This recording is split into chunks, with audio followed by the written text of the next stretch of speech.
Hello everybody and welcome to another episode of Fast Flag Facts with John. I'm John and this is the show where we talk about the who, the what, the when, the where, and the why of flags from around the world. Last time at the end of the show I said that this week we were going to do the flag of South Africa.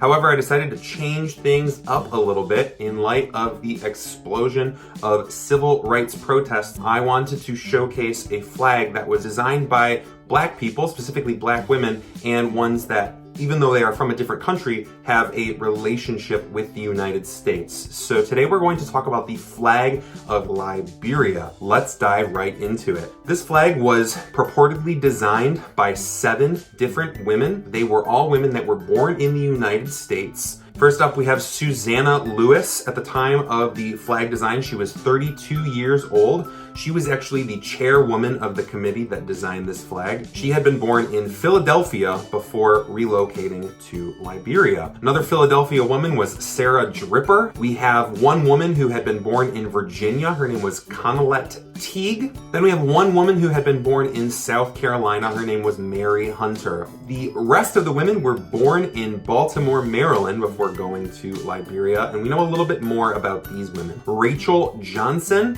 she was born around 1798, which puts her at 49 years old at the time of the design of the flag. Then we have Mrs. J.B. Russworm. There's not a lot of information about her. However, I was able to find a lot of information about a founding father of Liberia named J.B. Russworm. So I believe that this is the wife. Mr. J.B. Russworm was the founder of Liberia's first newspaper. If this woman is indeed the wife of Mr. J.B. Russworm, then her maiden name was Sarah McGill, and the Russworm family actually still owns property in the United States. There is an historical house in the state of Maine that you can go and visit. And then finally, we have the woman who we perhaps know the most about. Her name was Matilda Newport. She was born in 1795, she died in 1837, and she was 52 years old at the time that the flag was designed. As legend would have it, she defended a fort in the town of Cape Messerado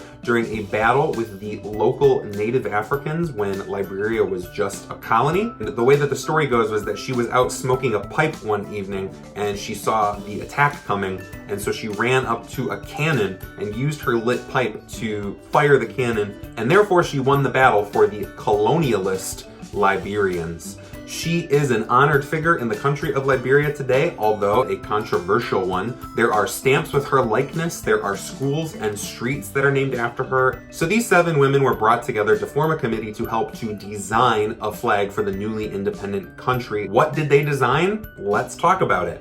The flag of Liberia at first glance looks just like the American flag, and there's a reason for that. Depicted on the flag is 11 horizontal stripes alternating in red and white, starting with red on the top. In the Canton area, we have a blue field with a white star in it. The 11 stripes represent the 11 signatories of the Liberian Constitution. Now, the colors of the stripes, red and white, are said to represent courage and moral excellence. The blue square in the canton represents the continent of Africa, and the star represents Liberia's status as the first independent African country. Other sources say that the star represents freedom. So as I said, there are lots of obvious similarities between the United States flag and the Liberian flag, and this is on purpose. The nation of Liberia was founded by American citizens, many of whom were northern Black people who were born free, and many of whom were former slaves from the South. All right, so it's time for the basic aesthetic test of the Liberian flag. Remember, a flag should be simple enough that it can be drawn from memory. So here we go.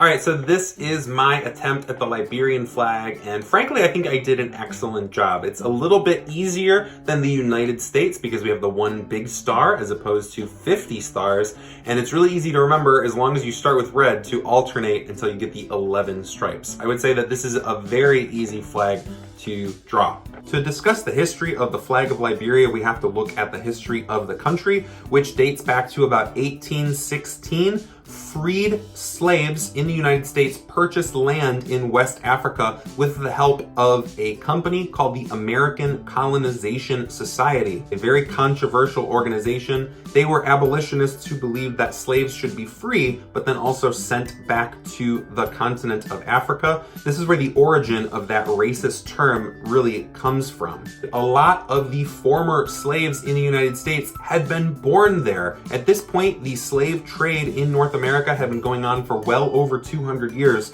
and a lot of these people were the descendants of many generations of American-born human beings. The majority of them had converted to Christianity, and most of them held what were considered to be pretty American values. To make things even more complicated, the land that they supposedly purchased in West Africa was already inhabited by many different tribes of people who had no connections to North America, and to hear their side of the story, the land wasn't purchased so much as stolen at gunpoint. So after this land was acquired, boats full of people went to this new colony, which they eventually named Liberia from the term liberty, meaning freedom. At the time, they used a flag that looked a little bit like this, the cross representing Christianity, to differentiate the Americanized people that had moved there from the local native Africans who were not Christians. Eventually, Liberia decided to declare independence both from the United States and also from this company. They declared independence on July 26th of 1847. The flag was finished and first raised on August 24th, 1847. Where might you see this flag?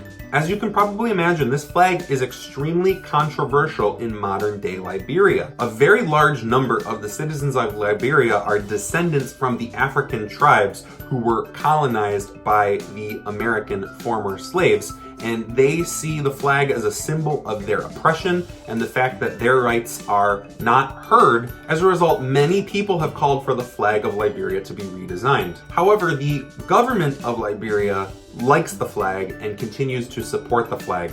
As a matter of fact, every August 24th is Liberian Flag Day, and that is a major holiday in the country. Another place that you might see the Liberian flag is on shipping freighters in the ocean. There's this concept called flags of convenience, where every freighter in the ocean is required to have a nation of origin. Liberia does not charge very much in taxes compared to most other countries, so over 1,700 different freighters on the ocean, as we speak, are flying the Liberian flag, even though they have virtually no connection to the country. There are a few reasons why I think that this flag is an important one. A lot of flags, if not the majority of flags, certainly in the West, were designed by singular groups of individuals, namely men and usually white men. The flag of Liberia is an exception to that, having been designed by Black women.